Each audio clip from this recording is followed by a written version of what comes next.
Kalau dijawab hadis, ini hadis, pasti tanya lagi, ini hadisnya Bukhari Muslim apa bukan? Kalau bukan Bukhari Muslim, tanya lagi, sahih apa tidak? Karenanya berat jadi ustadz sekarang. Dan ini para asatid ya, terutama yang sering mengisi majelis taklim, menjadi ustadz zaman sekarang lebih berat daripada dulu. Mengapa? Tuntutan masyarakat sekarang lebih berat.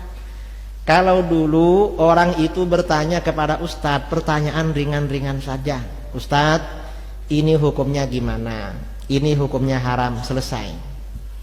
Kalau sekarang tidak selesai, tanya lagi, ada dalilnya tak? Ya kalau ada hukum pasti ada dalil. Mana ada hukum tidak ada dalil? Dijawab ada, tanya lagi, dalilnya Al-Quran apa hadis? Padahal sebagian besar hukum fikih dalilnya qiyas. Quran dan hadis itu terbatas.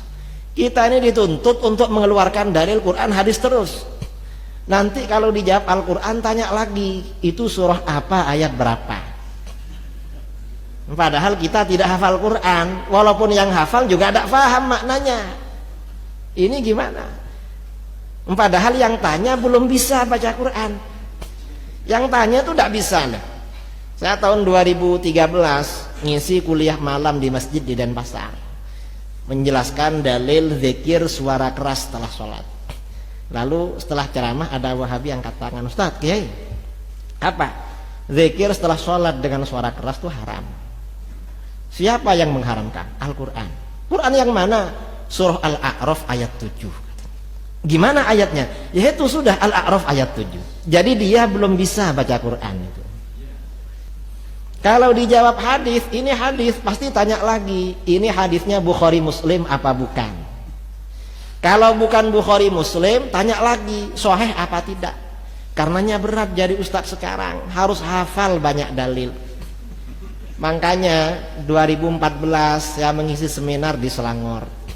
Ada kawan tanya, Kiai, di sini ini ustadz-ustadz aswaja kalau diminta tanya jawab di radio dan televisi banyak tak siap, Kiai. Cari-cari alasan, kita sudah sowan ke rumahnya. Tapi kalau Ustadz Wahabi cukup di SMS tuh datang. Mengapa mereka ini kok berani? Jawaban saya simpel, jadi Ustadz Wahabi itu paling gampang. Mengapa? Karena modalnya cuma satu hadis, hadis kullu bid'atin dhalalah. Ustadz sudah, yang penting hafal dan fasih mengucapkan hadis ini.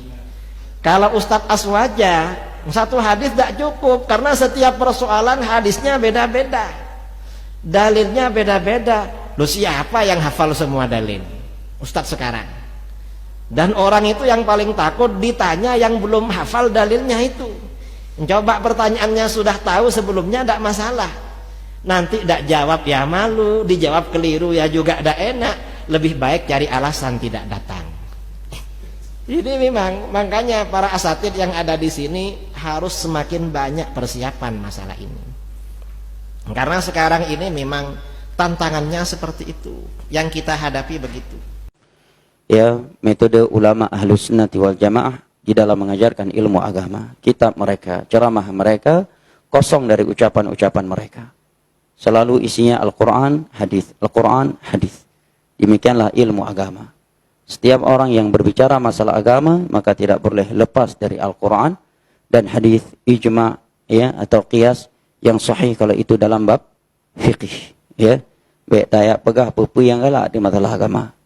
Kalau sudah berbicara masalah agama tidak boleh keluar dari ini, ya. Halal dan haram murni haknya Allah. Wajib tidaknya suatu amalan itu harus berdasarkan Al-Quran dan hadis atau ijma' mereka para salaf, ya. Tidak boleh sesuka kita menukilkan suatu hukum, memberikan suatu kesimpulan atau mengeluarkan sebuah fatwa. Semua itu harus berdasarkan dalil. Wala taqfu ma laysa laka bihi ilm. Dan para ulama salaf mendidik murid-murid mereka di atas hal ini. Sampai-sampai Imam Malik, gurunya Imam Syafi'i, beliau menyatakan kullun yu'khadh wa yuraddu min qawlihi illa sahibah hadzal qabr, yakni Nabi sallallahu alaihi wasallam.